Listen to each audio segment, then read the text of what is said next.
नमस्कार, बहुत स्वागत है आपका। 5 शहर 5 खबर देख रहे हैं आप और मैं हूं आपके साथ शिवम सोनी। सबसे पहले बात करेंगे, देश के प्रधानमंत्री नरेंद्र मोदी की मां हीराबेन की तबीयत खराब है, उनकी सेहत नासाज है। उसके बाद राजधानी दिल्ली में भारत जोड़ो यात्रा के दौरान सुरक्षा में चूक हुई है। वहीं बात लखनऊ की होगी, जहां पर सीएम योगी की आज महत्वपूर्ण बैठक उन्होंने की। उसके बाद माफिया मुख्तार की पेशी और आखिर में झारखंड में ईडी की जांच और संपत्ति पर आंच की होगी। तो चलिए शुरू करते हैं हमारा खास शो 5 शहर 5 खबर।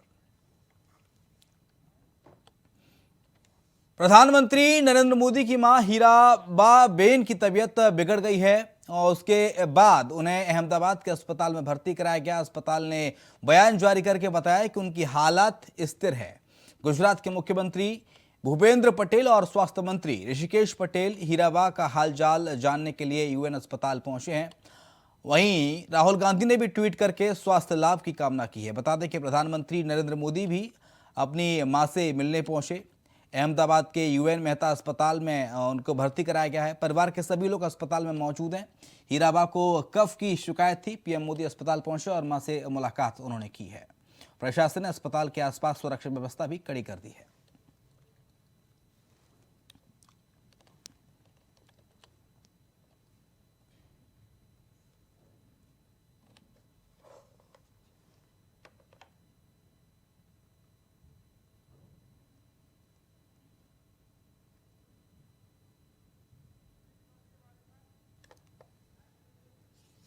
तो नितिन चौधरी का रुख कर लेते हैं हमारे साथ। हमारे सहयोगी इस वक्त सीधे न्यूज रूम से लाइव हैं। नितिन, हीराबा की तबीयत फिलहाल नासाज है।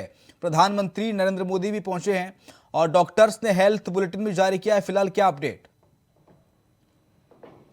जी देखिए शिवम, बिल्कुल जिस तरीके से देश के प्रधानमंत्री नरेंद्र मोदी की आज माता की जो तबीयत है वो काफ़ी बिगड़ गई थी, तो उसको देखने के लिए खुद देश के प्रधानमंत्री नरेंद्र मोदी खुद वहाँ पहुँचे हैं। यूएन के मेहता हॉस्पिटल जो है अहमदाबाद में, आज वहाँ पहुँचे थे। गुजरात के मुख्यमंत्री वहाँ पर पहुँचे हुए हैं, स्वास्थ्य मंत्री भी वहाँ पर पहुँचे हुए। तमाम नेताओं का सिलसिला जारी है, क्योंकि जिस तरीके से प्रधानमंत्री की माता जी की जो है तबीयत बिगड़ी थी, तो उसको देखने के लिए तमाम उनके परिवार के लोग भी वहाँ मौजूद है। जब प्रधानमंत्री नरेंद्र मोदी को इस चीज़ के बारे में पता चला कि उनकी माता जी की जो तबीयत है खराब हो चुकी है, तो उनको देखने के लिए खुद देश के प्रधानमंत्री नरेंद्र मोदी आज खुद हॉस्पिटल पहुंचे, अपनी माताजी से बातचीत कर रहे हैं और उनका जो इलाज की जो शुभकामना कर रहे हैं। तमाम लोग ये शुभकामना कर रहे हैं और साथ ही जिस तरीके से डॉक्टरों ने जो बुलेटिन जारी किया था कि जिस तरीके से उनकी माता की तबीयत जो है काफ़ी स्थिर बताई जा रही है और जल्दी उनको जो है घर वापसी भेज दिया जाएगा, सुधार बताया जा रहा है। और साथ ही डॉक्टरों की टीम जो है लगातार उनकी माता जी की जो तबीयत को उनकी देखभाल के लिए लगाई गई। देश के प्रधानमंत्री नरेंद्र मोदी तमाम मुख्यमंत्री से जो है बातचीत कर रहे हैं, तमाम वहाँ पर नेताओं से बातचीत कर रहे हैं। जिस तरीके से माता जी की जो तबीयत खराब हुई थी, जिस तरीके से आज प्रधानमंत्री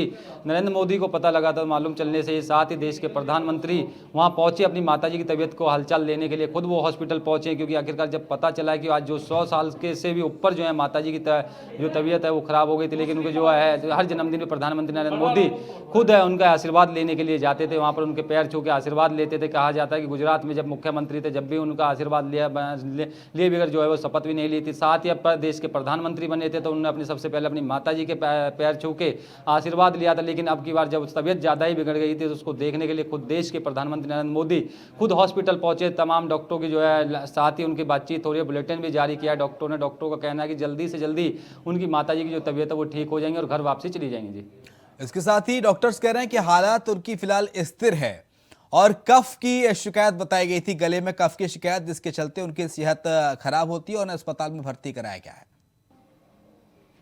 जी देखिए, बिल्कुल जिस तरीके से डॉक्टरों ने बताया कि कफ की वजह से जो है उनकी जो तबीयत है वो बिगड़ गई थी, गले में जो कफ जम गए थे, तो उसकी वजह से उनको हॉस्पिटल में एडमिट कराया गया। क्योंकि खांसने की वजह जो खांसी थी, तो उसी की वजह से उन्हें आज हॉस्पिटल में एडमिट कराया गया था। खुद गुजरात के मुख्यमंत्री जो है हालचाल लेने के लिए पहुंचे हैं, वो हॉस्पिटल में कंटिन्यू डॉक्टरों से संपर्क बनाए हुए कि आखिरकार प्रधानमंत्री जी की माता जी हैं, तो उनको देखने के लिए वहाँ के स्वास्थ्य मंत्री भी खुद लगातार डॉक्टरों के संपर्क में, उनके परिवार के लोग भी डॉक्टरों के संपर्क में, क्योंकि प्रधानमंत्री जो है आज खुद अपनी माता जी का हालचाल लेने के लिए हॉस्पिटल पहुंचे हैं। यूएन मेहता हॉस्पिटल जो अहमदाबाद में है, उन हॉस्पिटल वो पहुंचे हैं, उनके जो है हालचाल ले रहे हैं और अपनी माताजी से पूछताछ भी की जा रही है कि जिस तरीके से प्रधानमंत्री नरेंद्र मोदी वहां पहुंचे हैं। तो क्योंकि जिस टाइम पे जो है हॉस्पिटल में एडमिट थी माताजी, जब उन्हें सुबह आज पता चला है, तो वो तुरंत जो है अहमदाबाद के लिए रवाना हो गए थे। वहाँ पर प्रधानमंत्री मोदी जो है खुद अपनी माता का हालत जानने के लिए खुद वो हॉस्पिटल पहुंचे, उनकी सेहत की शुभकामनाएं कर रहे हैं। तमाम राहुल गांधी ने भी ट्वीट करके स्वास्थ्य की जान ली है कि आखिरकार जल्दी से जल्दी प्रधानमंत्री नरेंद्र मोदी लेते रहेंगे। फिलहाल बहुत शुक्रिया आपका, तमाम सारी जानकारी को साझा करने के लिए। अगली खबर का रुख कर लेते हैं। कांग्रेस ने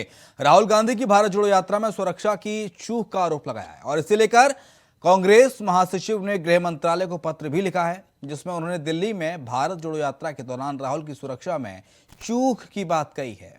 कांग्रेस का दावा है कि दिल्ली पुलिस राहुल की सुरक्षा के मुद्दे में पूरी तरह से विफल रही। कांग्रेस पार्टी का आरोप है कि जैसे ही यात्रा 24 दिसंबर को दिल्ली पहुंची, उसके बाद कई बार राहुल गांधी की सुरक्षा में सेंध लगी और दिल्ली पुलिस भीड़ को काबू करने और उनके चारों ओर के सुरक्षा के घेरे को मेंटेन करने में असफल रही।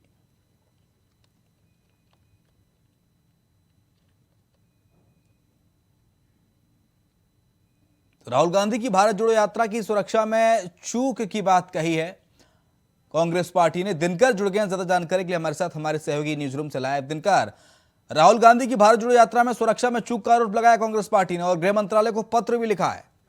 जी हाँ शिवम, आपको बता दूं कि आज केसी वेणुगोपाल ने गृह मंत्री अमित शाह को एक चिट्ठी लिखा है। चिट्ठी में उन्होंने कहा कि जब 24 दिसंबर को यह यात्रा दिल्ली पहुंची तो उस दौरान राहुल गांधी के आसपास बहुत ज़्यादा भीड़ इकट्ठा हो गया। अब जबकि राहुल गांधी को Z+ दिया गया, यानी कि एक ऐसा घेरा जो राहुल गांधी के चारों तरफ रस्सियों के सहारे बंधा हुआ है इस यात्रा में, और उसके आसपास कोई नहीं जा सके, फिर भी बहुत ज़्यादा भीड़ इकट्ठा हो गई। और वहीं पवन खेड़ा ने एक प्रेस कॉन्फ्रेंस भी किया और कहा कि अब आगे यह यात्रा संवेदनशील इलाके जैसे कि पंजाब और जम्मू कश्मीर जाने वाली है, तो इसको लेकर उन्होंने चिंता जाहिर की है। शिवम, जाहिर तौर पर पंजाब और जम्मू कश्मीर यात्रा जाने वाली है और उत्तर प्रदेश के रास्ते ही पंजाब और जम्मू कश्मीर जाएगी और उसको लेकर गृह मंत्रालय इस सुरक्षा व्यवस्था को सुनिश्चित करे, ये बात भी कांग्रेस पार्टी ने की है, ये मांग भी हालांकि कांग्रेस पार्टी ने की है। लेकिन सुरक्षा में कमी के क्या कारण नजर आए कांग्रेस पार्टी को? इस तरह से कोई आधिकारिक बयान कांग्रेस के किसी प्रवक्ता ने दिया? कांग्रेस प्रवक्ता पवन खेड़ा ने एक प्रेस कॉन्फ्रेंस की और उसमें उन्होंने कहा कि जब यह यात्रा बदरपुर में थी तो बदरपुर के पास एक भीड़ राहुल गांधी के चारों तरफ इकट्ठा हो गई और राहुल गांधी को कोई दूर से देखकर भी पहचान सकता है, क्योंकि वो इस कड़ाके के ठंड में व्हाइट टी-शर्ट में घूम रहे हैं, कहीं से भी वो लोग देख सकते हैं और उन पर किसी तरीके के हमला कर सकते हैं। और उन्होंने यह भी कहा कि कांग्रेस परिवार ने पहले ही 2 लोगों को पहले ही खो चुका है और आगे वो खोना नहीं चाहती। तो बहुत शुक्रिया आपका दिनकर, तमाम सारी जानकारी को साझा करने के लिए। अगली खबर का रुख कर लेते हैं। मुख्यमंत्री योगी आदित्यनाथ ने बुधवार को उच्च स्तरीय बैठक में वर्ष 2022 में भारत की अध्यक्षता में होने वाले G20 सम्मेलनों के सफल आयोजन के लिए उच्च अधिकारियों के साथ बैठक की और अफसरों को दिशा निर्देश दिए हैं। बैठक में सीएम योगी ने कहा कि आजादी के अमृत महोत्सव वर्ष में प्रधानमंत्री मोदी के यशस्वी नेतृत्व में भारत को विश्व के बड़े राष्ट्रों के समूह G20 की अध्यक्षता करने का गौरव प्राप्त हुआ है।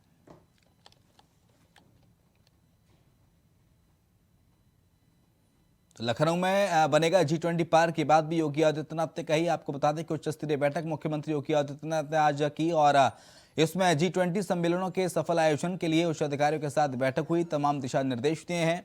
सीएम योगी ने कहा कि आजादी के अमृत महोत्सव वर्ष में प्रधानमंत्री नरेंद्र मोदी के यशस्वी नेतृत्व में भारत को विश्व के बड़े राष्ट्रों के समूह G20 की अध्यक्षता करने का गौरव प्राप्त हुआ है। सीएम योगी ने ये उच्च स्तरीय बैठक आज अधिकारियों के साथ की और साथ ही G20 के जितने भी आयोजन हों उनको सफल बनाए जाने के दिशा निर्देश अधिकारियों को दिए गए।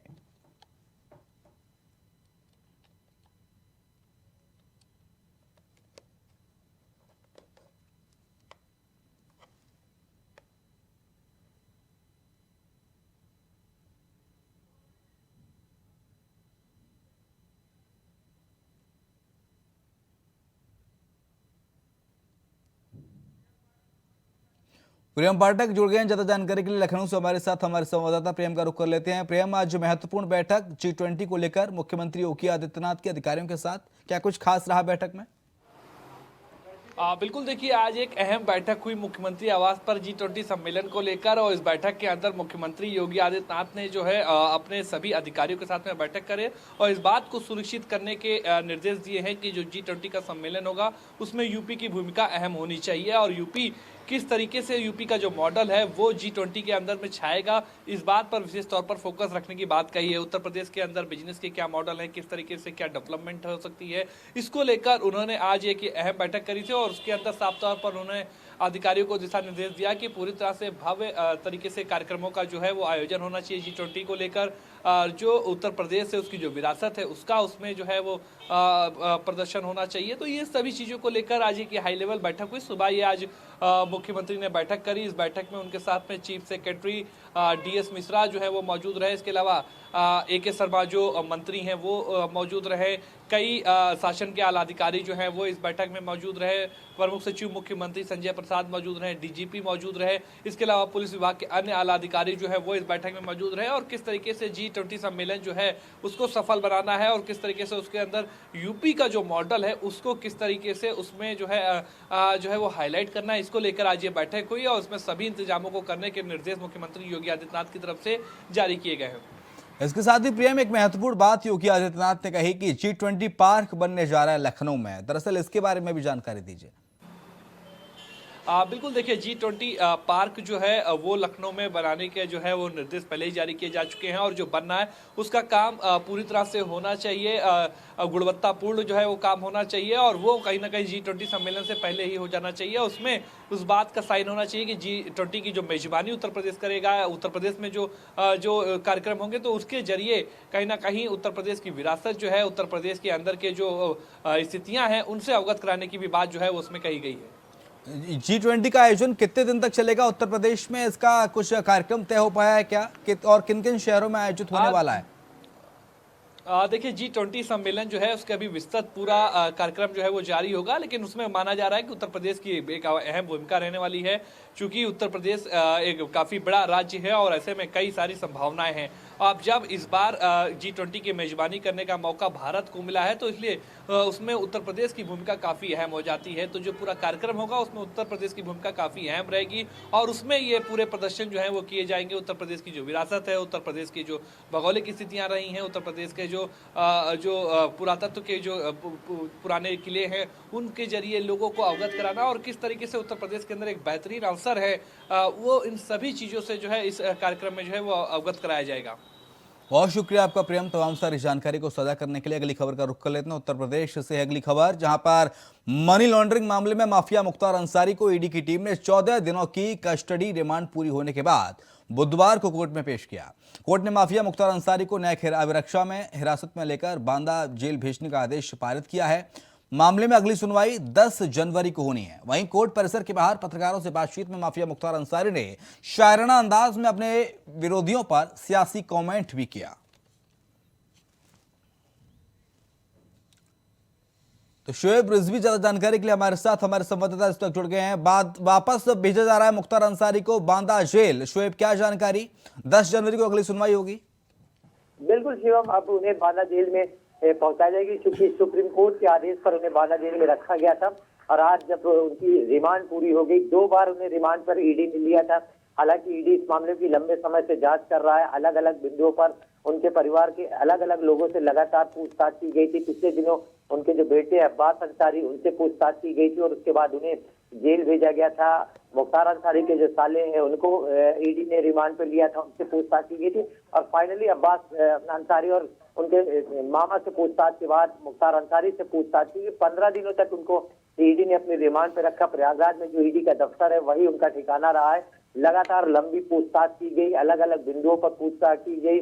साथ ही साथ ये कोशिश की गई कि जो उनकी कंपनीज, बेनामी कंपनीज हैं, उसके सोर्स क्या है, कहाँ से इनकम आ रही है, इस तरह के तमाम सवालों का सामना करना पड़ा। लेकिन आज जिस तरह से मुख्तार अंसारी कोर्ट में पेश हुए और जिस शायराना अंदाज में उन्होंने अपने विरोधियों पर एक तरह से हमला बोला है, वो निश्चित तौर पर उनको कहीं ना कहीं राहत दिखाता हुआ दिख रहा है। क्योंकि उनके चेहरे पर जिस तरह से एक तरह से कह सकते हैं कि वो संतुष्ट नजर आ रहे थे इस तमाम पूछताछ के बाद। जिस तरह से वो बांदा जेल के लिए जब यहाँ से रवाना किए गए तो मीडिया ने उनसे ऐसे कुछ जानने की कोशिश की। हालांकि जब शुरू में वो लाए गए थे तो उन्होंने, जब मीडिया का सामना हुआ था तो कहा था कि उनके बोलने पर पाबंदी है। लेकिन आज जब वो यहाँ से बांदा जेल एक बार फिर रवाना किए गए तो उन्होंने शायराना अंदाज में कहीं ना कहीं अपनी ताकत का एहसास कराया। इस तरह के संकेत उन्होंने दिए अपने शेर के जरिए। लेकिन इतना उन्होंने ये कहा शोएब कि कश्ती भंवर में है। उन्होंने कहा कश्ती भंवर में, यानी कि उनका कहने का मतलब ये था कि मुश्किलात अभी और कम होने वाले नहीं हैं। जी बिल्कुल, निश्चित तौर पर। लेकिन अब ईडी के लिए जो चार्जशीट होगी वो महत्वपूर्ण होगी क्योंकि अब ईडी के लिए चुनौती है कि जल्द से जल्द जो समय सीमा है उसके अंदर चार्जशीट को दाखिल करे। उम्मीद की जा रही है कि नए साल पर शुरुआती हफ्ते में ही ईडी अपनी चार्जशीट को दाखिल करेगी, क्योंकि इस मामले में 10 जनवरी को अब दोबारा सुनवाई होगी। हालांकि इस सुनवाई से पहले हो सकता है कि ईडी अपनी चार्जशीट दाखिल करे और चार्जशीट में जो अब तक पूछताछ हुई है उसको किस तरह से क्या कुछ चार्जशीट में शामिल करती है, इसका जरूर इंतजार होगा। लेकिन मुख्तार अंसारी के लिए अब कानूनी प्रक्रिया के तहत शिकंजा कसने की कोशिश होगी और इसी कड़ी में चार्जशीट के साथ शुरुआत होगी और अब देखना होगा कि कोर्ट इस मामले में क्या रुख अख्तियार करता है। फिलहाल आज कोर्ट ने उन्हें न्यायिक हिरासत में देते हुए 10 जनवरी तक बांदा जेल ईडी ने कुछ तो पुख्ता अब वो सबूत जेल में जुटाए हैं फिलहाल क्या मुख्तार अंसारी के खिलाफ? क्योंकि जिस मनी लॉन्ड्रिंग के मामले में ईडी की टीम लगातार काफी दिनों से पूछताछ कर रही थी, कुछ अहम सुराग लग पाया ईडी को? बिल्कुल सर, क्योंकि अलग अलग बिंदुओं पर तमाम लंबी पूछताछ की गई। न सिर्फ उनसे पूछताछ की गई, इससे पहले उनके परिवार के लोगों से पूछताछ की, उनके बेटे से पूछताछ की गई, साले से पूछताछ की गई, जो कंपनीज है उसके बारे में जानकारी ली गई।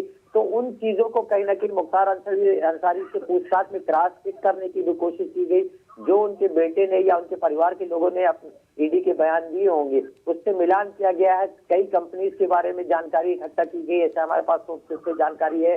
तो कुछ और चीजें किससे इनके संबंध है उसकी जानकारी इकट्ठा की गई है और यही सब अब इम्पोर्टेंट होगा कि जो चार्जशीट दाखिल करेगी ईडी उसमें क्या कुछ जिक्र करती है, किन चीजों को टारगेट करती है, क्या कुछ उनके पास सबूत मिले हैं।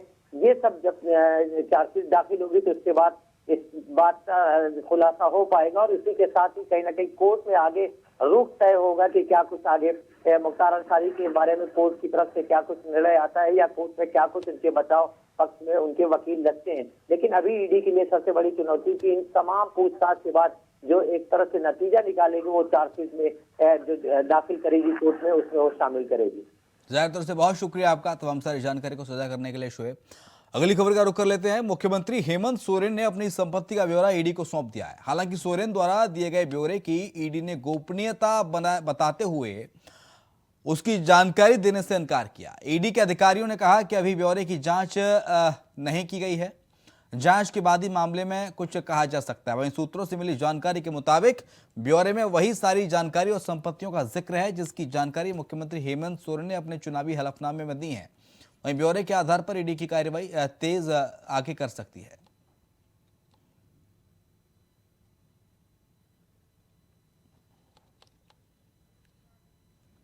तो राकेश कुमार ज्यादा जानकारी के लिए हमारे साथ हमारे संवाददाता इस वक्त रांची से लाइव जुड़ गए हैं। राकेश, ईडी को अपना संपत्ति का ब्यौरा सौंप दिया है मुख्यमंत्री हेमंत सोरेन ने, क्या कुछ कहना है ईडी का, क्या कुछ प्रतिक्रिया ईडी के अधिकारियों की कुछ सामने आई?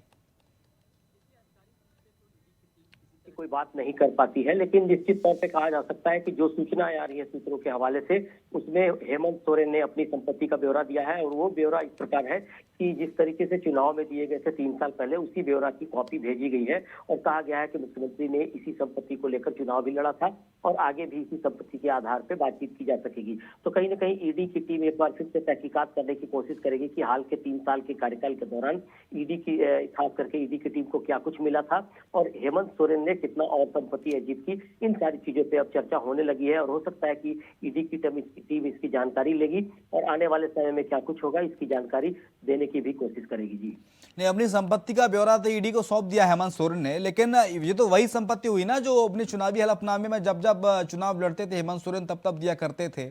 तो इसमें ईडी को फिर नया क्या पता चल पाएगा और नई संपत्ति की जांच के लिए ईडी के क्या रणनीति आने वाले समय में? देखिए, ईडी की टीम जब जांच कर रही थी तब इस बात की जानकारी मिली थी कि अवैध माइनिंग हुई है, उसमें कई लोगों की संलिप्तता बताई जा रही थी, मुख्यमंत्री के जो करीबी लोग हैं उनकी संलिप्तता बताई जा रही थी और साथ साथ मुख्यमंत्री के 2 चेक उनके करीबी खास करके पंकज मिश्रा के घर से मिली थी। तो ऐसे में कहीं ना कहीं इस पर अब चर्चा होने लगी है कि आखिर मुख्यमंत्री किस तरीके से सारी चीजों को देखते हैं और अब आज की स्थिति देखी जाए तो क्या कुछ संपत्ति हो पाई है उनके पास और इसका ब्यौरा हो सकता है फिर से जुटाने की भी कोशिश करेगी और हो सकता है कि ईडी की टीम को जांच के दौरान कुछ साक्ष्य भी मिले होंगे, तब कहीं ना कहीं इन सारी चीजों को लेकर आगे बढ़ने की बात कही जा रही है। जी चलिए, बहुत शुक्रिया आपका राकेश तमाम सारी जानकारी को साझा करने के लिए। तो ईडी की टीम को उन्होंने मुख्यमंत्री हेमंत सोरेन ने तमाम सारी जो अपने ब्यौरे की जानकारी है वो फिलहाल दे दी है। पूछताछ के दौरान ईडी ने मांगी थी संपत्ति की पूरी जानकारी और वो ब्यौरा अब मुख्यमंत्री हेमंत सोरेन ने ईडी की टीम को दे दिया है। देखने वाली बात यह होगी कि आने वाले समय में ईडी किस तरह से अपनी जांच को इस पूरे मामले को लेकर आगे बढ़ाती है।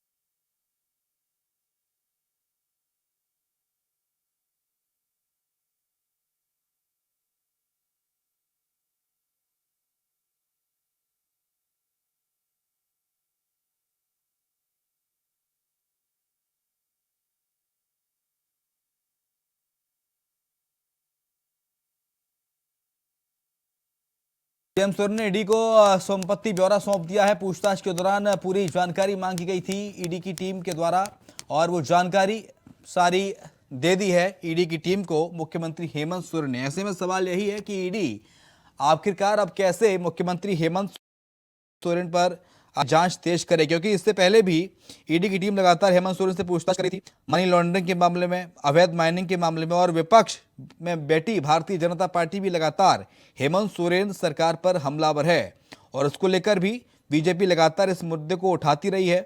झारखंड में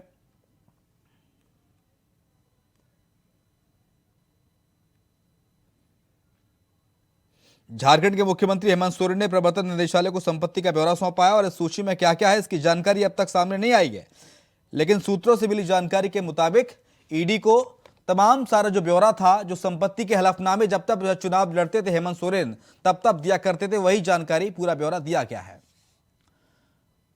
और इसी के साथ 5 शहर 5 खबर में इतना ही। खबरें लगातार जारी हैं।